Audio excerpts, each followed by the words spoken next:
Você, advogado, venha participar da segunda edição da revista Advogados em Foco. Reserve seu espaço, seja referência, venha fazer parte deste time. A revista que leva informação de forma simples e de fácil entendimento à população. Telefone para contato 15 981 42 14 24. Conheça nossa revista pelo site www.advogados-emfoco.com.br e nosso Facebook Advogados em Foco.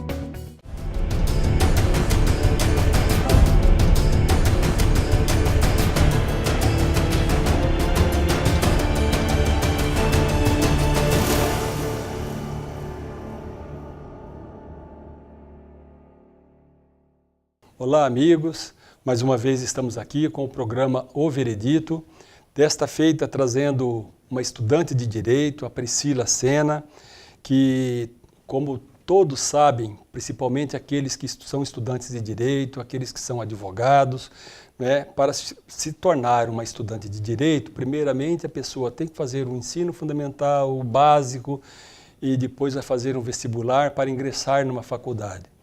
E depois, obviamente, durante 5 anos de estudo, após 5 anos é que o cidadão vai estar formado, bacharel.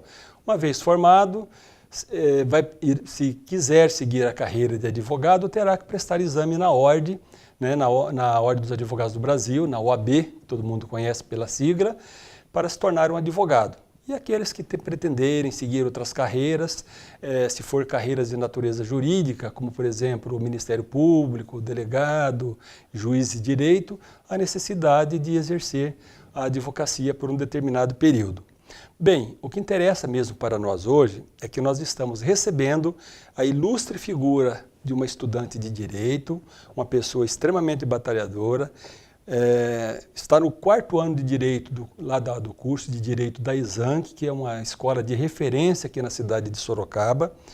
É estagiária na primeira vara do trabalho de Sorocaba, e para ser estagiária no ente público, não é chegando e entrando e tal, tem que prestar um concurso público. Então isso já é uma demonstração da capacidade da pessoa que nós vamos entrevistar aqui hoje, com muita alegria, que vai tratar de um tema bastante espinhoso, que é a ação popular, que todo mundo fala, fulano de tal ingressou com uma ação popular contra um ato do prefeito, contra um ato do governador. O que é ação popular? Tem muitos colegas, inclusive, que às vezes é do meio e não adentrou ainda nessa seara. E aqui hoje nós estamos recebendo a Priscila, que vai trazer para nós detalhes sobre desse importante ramo do direito. Bom, primeiramente, eu quero agradecer você, meu caro telespectador, e após essa apresentação que nós fizemos da Priscila, que foi uma apresentação simples, né, mas essencial para que vocês possam conhecê-la, né, e depois, mais tarde, se Deus quiser, vocês irão conhecê-la como atuando nas lides forenses, como uma advogada batalhadora. Então eu passo a palavra para você fazer suas considerações iniciais, Priscila. Tudo bem com você? Tudo bem. Eu agradeço a oportunidade de estar aqui hoje. Eu, como estudante de Direito, estou extremamente feliz por poder participar desse programa e agradeço muito. Pois bem, Priscila, nós que agradecemos, porque é preciso ter coragem realmente para enfrentar as câmeras, né? Pouquinho. E até porque nós falamos para um público, e o público que nós sabemos que tem lá os seus conhecimentos também, um público inteligente, o nosso público. Bom, eu gostaria que você adentrasse ao tema propriamente dito. Diferente dos outros programas que nós entrevistamos as pessoas que aqui nós convidamos, ela irá fazer uma exposição a respeito da ação popular. Então você está com a palavra. O tema ação popular é bastante interessante. Isso porque a ação popular é um remédio constitucional que tem previsão no artigo 5º, inciso 73 da Constituição Federal e também na Lei 4.717 de 65. A ação popular, além de ser um direito fundamental previsto na Constituição Federal, é também um importante instrumento de participação política do cidadão e tem como premissa básica a defesa dos direitos da coletividade. O próprio artigo 5º, ele identifica quais são os motivos que ensejam a propositura da ação popular. Em tese, se um cidadão verificar que houve lesão ao patrimônio público, histórico e cultural, à moralidade administrativa e ao meio ambiente, ele poderá propor ação popular buscando a anulação do ato ou contrato que causou a lesão. Só para esclarecer, o conceito de cidadão para a ação popular é um conceito estrito sensu, que abrange apenas o nacional eleitor, ficando aí excluídos desse conceito os estrangeiros, os conscritos, pessoas jurídicas, partidos políticos e todos aqueles que, por algum motivo, tiveram seus direitos políticos suspensos. Nesse sentido, então, quem pode propor uma ação popular? Todo cidadão que estiver em pleno gozo dos seus direitos políticos, inclusive a partir dos 16 anos. Por outro lado, o artigo 6º da Lei de Ação Popular estabelece quem deve compor o polo passivo da ação. Então, quem deve compor o polo passivo da ação, em primeiro lugar, são os autores e responsáveis pelo ato ou contrato que causou a lesão, as pessoas ou entidades que se beneficiaram desse ato ou contrato e também a entidade lesada. Importante ressaltar aqui que se no curso do processo o autor desistir da ação, ele será publicado um edital estabelecendo um prazo de 90 dias para que outro legitimado possa dar prosseguimento. Esse legitimado pode ser o cidadão, que é o nacional eleitor, e também o Ministério Público, que mesmo não tendo aquela legitimidade originária para poder propor a ação, nos casos de desistência do autor, ele poderá dar prosseguimento. A ação popular, ela pode ser apresentada de duas formas. Ela pode ser apresentada na forma preventiva e na forma repressiva. Ela será preventiva quando o autor quando ele tiver a intenção de evitar ato que possa causar lesão. E será repressiva quando o autor tiver a intenção de anular um ato que já causou lesão. Outra situação importante é relacionada à legitimação também. Embora o cidadão ele seja legitimado para propor a ação popular, na maioria das vezes ele não tem capacidade postulatória e, nesses casos, ele deverá ser representado por um advogado. Eu quero propor uma ação popular, não sou advogada ainda, mas então, nesse caso, eu vou precisar contratar um advogado para me representar. E de quem é a competência para julgar e processar as ações populares? As ações populares elas devem ser propostas no primeiro grau de jurisdição, podendo ser na Justiça Estadual ou Federal, dependendo aí do interesse da matéria. Lembrando que na ação popular não existe o foro por prerrogativa de função, o que significa dizer que até mesmo uma autoridade política, uma grande autoridade política, ela poderá ser julgada na primeira instância, desde que ela componha aí o polo passivo de uma ação. Outra importante característica da ação popular é referente à isenção de custas. Se a ação popular ela for julgada improcedente, o autor, no caso o cidadão, ele não precisará arcar com as custas do processo, exceto aí, salvo na hipótese de ter agido de má fé. E quais são as consequências de uma ação popular julgada procedente?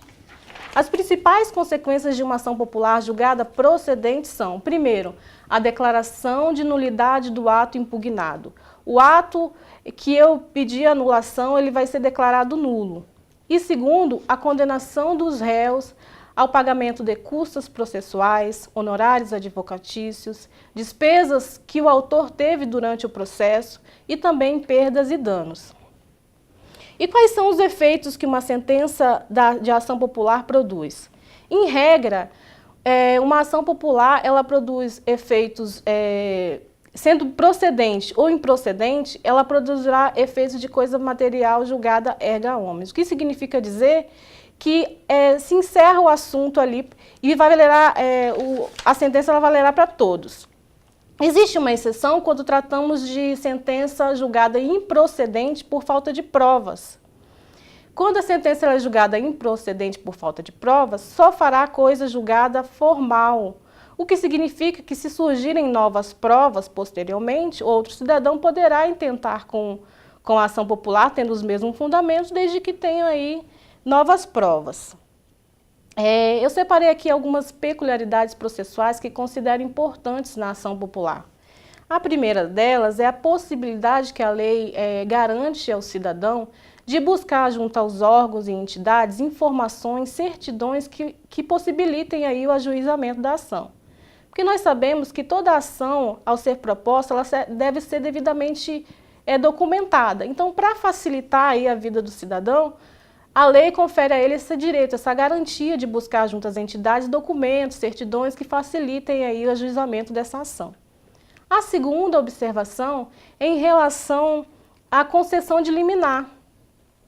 Só para a gente frisar, na ação popular é possível sim a concessão de liminar, desde que sejam cumpridos aí os requisitos gerais dessa medida. Por último, uma observação referente à execução.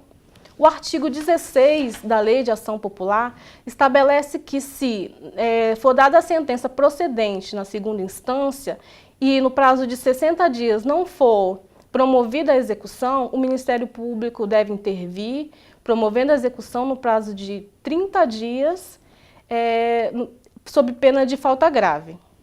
Então, a ação popular ela é um instrumento muito importante para a população, para o cidadão, porque ela garante aí uma participação do cidadão de forma direta no controle de atos e contratos aí para evitar que os bens públicos, de uma forma geral, sejam lesados.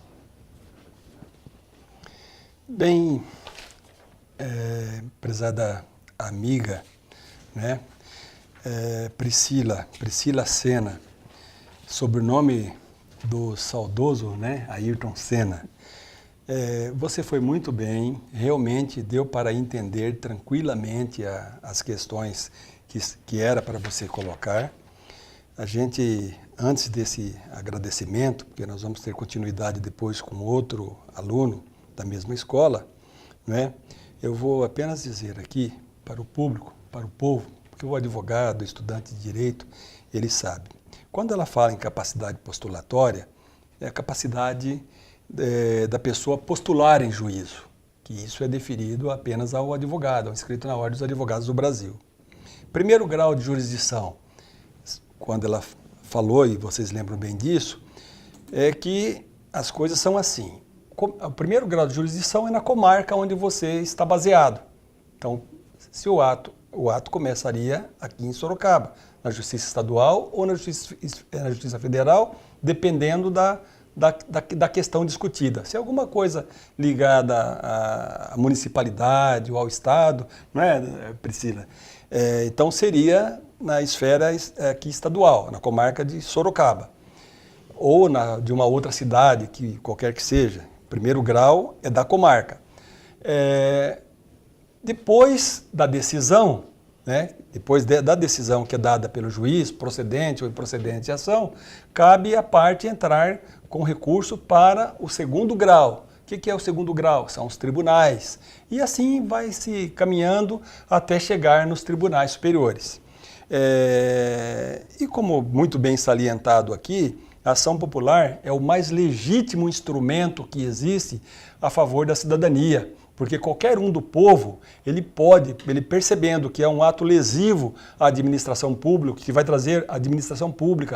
trazer um prejuízo para a comunidade, ele tem legitimidade, desde que seja eleitor, que é o requisito básico fundamental, para ingressar com essa medida judicial. Mas se for, por outro lado, descoberto que ele estava agindo de má fé, não resta a menor dúvida que o cidadão de má fé, ele irá responder, né, pelos seus atos, poderá ser condenado a pagar as custas do processo, pagar honorários advocatícios, enfim. Então a ação popular não é para ser utilizado como uma aventura jurídica, e sim quando há uma certeza, quando o cidadão está imbuído da boa-fé. Porque como nós sabemos, a boa-fé se presume, a má-fé tem que ser provada. Mas há muitas situações que saltam aos olhos a má-fé daquele cidadão que ingressou com o remédio processual. Quando nós falamos remédio, é medida judicial, com a finalidade apenas de prejudicar a administração.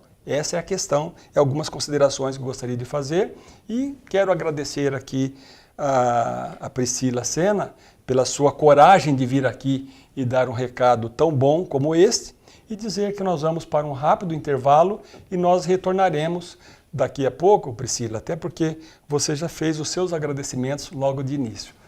Tá? Muito obrigado pela sua presença aqui.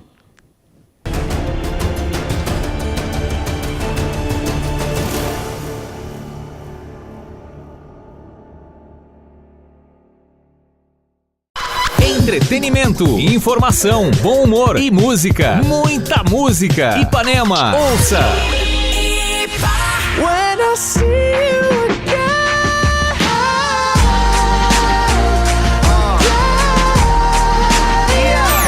Hoje eu vou deixar tudo pra lá. Vivendo um sonho em paz, não sei como é que se faz. Hoje eu vou. Nem assim que se faz. Ipanema, Ipa.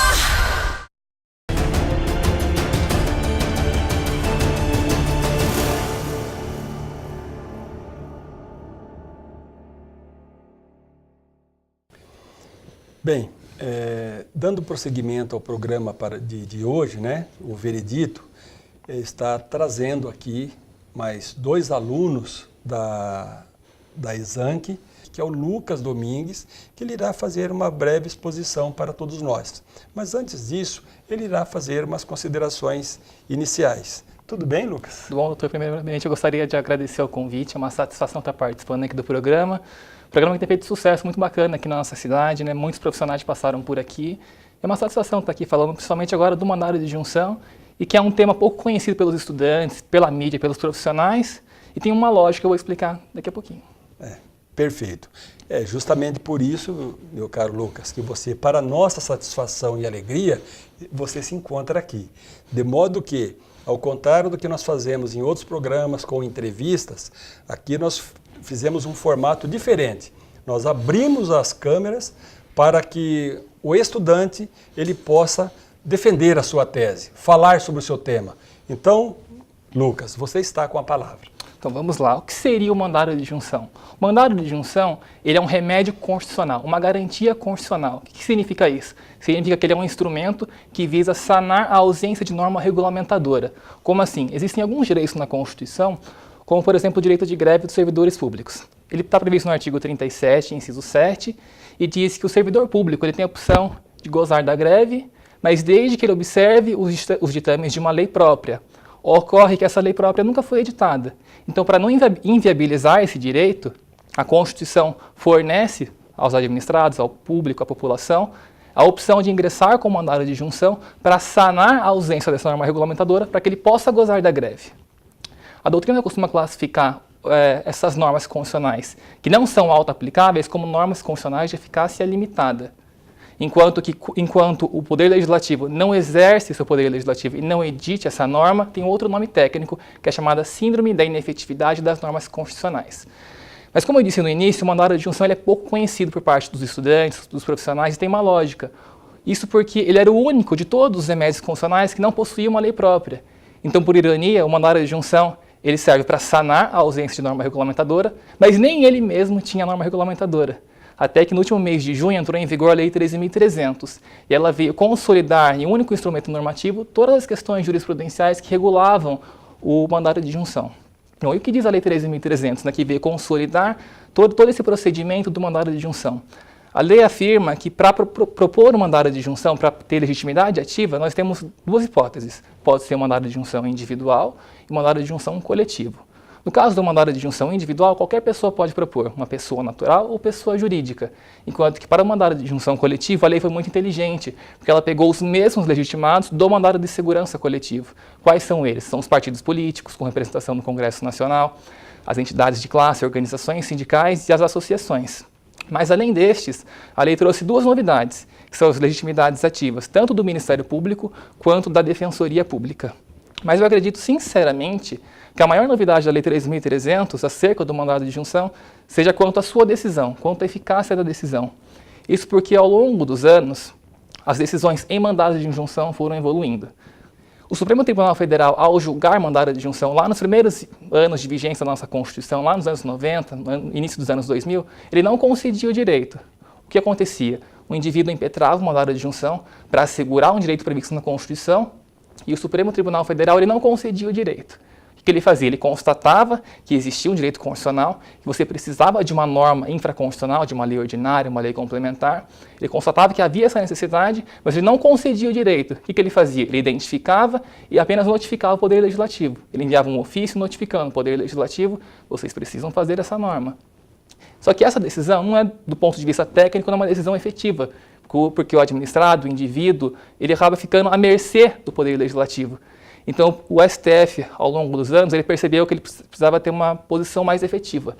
Foi a partir de então que surgiram decisões concretas, as chamadas decisões concretistas do mandado de junção. O que seria decisões concretistas? São decisões que concedem o direito, ainda que o Poder Legislativo não tenha feito a norma. Então, essa é a grande novidade. E como seriam essas decisões concretistas? Temos duas hipóteses. Decisões concretistas de eficácia geral, com efeito erga omnes, e decisões concretistas de caráter individual, com efeito inter partes. Tem dois casos famosos que a gente vai conversar agora, que são os casos da greve dos agentes públicos e da aposentadoria especial dos agentes públicos.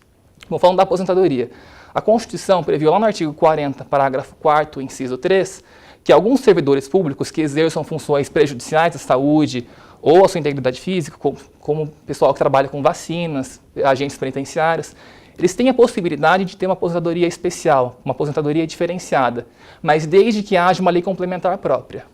E por questões de políticas públicas, essas leis complementares nunca foram editadas. Então, para não inviabilizar o gozo dessa aposentadoria especial, temos a possibilidade de impetração do mandado de junção. Ocorre que o STF, ao enfrentar essa questão, ele concedeu o direito. Ele possibilitou o gozo da aposentadoria, mas apenas para o impetrante. Portanto, uma decisão concreta de eficácia individual. Apenas o impetrante conseguiu gozar da aposentadoria. Enquanto que no caso da greve dos agentes públicos, o STF teve uma posição completamente distinta. Então, os sindicatos se uniram e foram buscar o direito de greve lá no Supremo. O Supremo enfrentou a questão e resolveu decidir, mas não apenas para os impetrantes. Ele estendeu os efeitos da decisão para todo o funcionalismo público. Portanto, ele solidificou a teoria concretista geral, com efeito erga omnes. Ela não se limitou apenas aos 3 sindicatos que impetraram o mandado de junção. Ele estendeu os efeitos da decisão a todo o território nacional. Mas qual que é a grande novidade dessa lei? Ela não utiliza nem a decisão de eficácia geral, nem a individual. Ela cria uma terceira hipótese de decisão, que é a decisão concretista intermediária. Como que ela funciona? Ela funciona da seguinte forma. O indivíduo ele vai impetrar o mandado de junção, o Poder Judiciário vai receber, vai ver se é o cabimento, se está ok, se respeitou os pressupostos processuais. Recebeu o mandado de junção, ele vai notificar o Legislativo, mas não só notificar, ele vai impor um prazo. Então, em que pese uma alegação de inconstitucionalidade, ele vai sim impor um prazo e vai aguardar o escoamento desse prazo, para que o Poder Legislativo edite a norma. Caso o Poder Legislativo não edite a norma, aí sim o Poder Judiciário vai entrar e concretamente vai realizar o direito da parte. Portanto, uma decisão de eficácia concretista intermediária. Então, esse cenário que a gente tem atualmente, o Poder Judiciário em relação ao mandado de junção, ele passa a ter meios efetivos de fazer valer os direitos fundamentais, de modo que ele não fica mais à mercê do Poder Legislativo. A partir da Lei 3.300, que trouxe essa novidade, que trouxe o procedimento do mandado de junção, o Poder Judiciário passa a ter meios efetivos para fazer valer os direitos e garantias fundamentais. Muito bem, Lucas. Agora eu pergunto para você, que eu tenho certeza que muitas pessoas do povo gostariam de saber. O tema é uma ação, são ações de natureza constitucional. A competência, essa ação ela pode ser proposta na comarca da local, no Tribunal de Justiça ou no Supremo Tribunal Federal? Então, doutor, o pessoal de casa também. Isso vai depender da matéria que nós estamos enfrentando. Para você conseguir impetrar mandado de junção, tem que ter uma violação de uma norma constitucional. Só que pode ser tanto da Constituição Federal quanto da Constituição Estadual. Se for alguma omissão em relação à norma da Constituição do Estado, podemos propor aqui em São Paulo, direto no Tribunal de Justiça. A Constituição paulista ela permite que você impetre uma mandado de junção no Tribunal de Justiça, desde que a omissão seja da Constituição de São Paulo. Agora, se for uma omissão de alguma norma do texto constitucional, aí sim, a competência é originária do STF. Então você impetra diretamente no STF para enfrentar e para fazer valer o seu direito fundamental. Quem sabe faz a hora, não espera acontecer, né? Resposta maravilhosa de quem realmente estudou e sabe a matéria. Volto a dizer que nós estamos recebendo aqui um estudante de direito, uma pessoa extremamente capaz, né? Um aluno brilhante. E para que você, apenas para complementar, até porque eu já disse algumas coisas a respeito dele, o Lucas, ele é quarto-anista de Direito da Exanc aqui de Sorocaba, né? Atualmente ele exerce as funções na Câmara Municipal de Sorocaba, né, Lucas? Como oficial legislativo, trabalha na Secretaria Jurídica. As principais atividades: formalização de pareceres e documentos da Comissão de Justiça e da Secretaria Jurídica da Câmara Municipal, nos trâmites relativos aos processos legislativos, controle de constitucionalidade e demais atos administrativos, pesquisa de jurisprudência, cargos e protocolos junto ao Poder Judiciário e Ministério Público. Então, veja bem, não é uma situação que ele chegou e foi contratado, ele prestou ali um concurso para poder assumir esse cargo, e com certeza muito disputado, e se ele não tivesse o preparo que ele trouxe aqui para nós hoje, por certo, ele não estaria exercendo essa função. E por certo também, ele não estaria hoje aqui conosco debatendo. Não que a gente faça alguma coisa assim no sentido de privilegiar alguns em detrimento de outros, mas nós temos que trazer aqui pessoas que efetivamente possam dar a sua contribuição, seja ele advogado, seja ele professor universitário, seja ele coordenador, diretor de escola, como nós já tivemos aqui, seja ele um aluno do curso de Direito, seja ele uma pessoa do povo que tem algo a dizer. Nós não discriminamos ninguém, nós trabalhamos no sentido de levar conhecimento ao povo que é sedento de saber jurídico. E hoje, com muita alegria, nós recebemos aqui o Lucas, que nesse segundo bloco, ele deu um show aqui relacionado ao tema, assim como no primeiro bloco, a aluna Priscila Sena, também do 4º ano de Direito, da mesma escola Exanc, esteve aqui também falando com muita sabedoria, com muita sapiência. Então, Lucas, eu agradeço em nome do telespectador, porque finalmente quem irá dar o veredito é você, meu caro telespectador, que eu agradeço imensamente o fato de você nos assistir. Muito obrigado.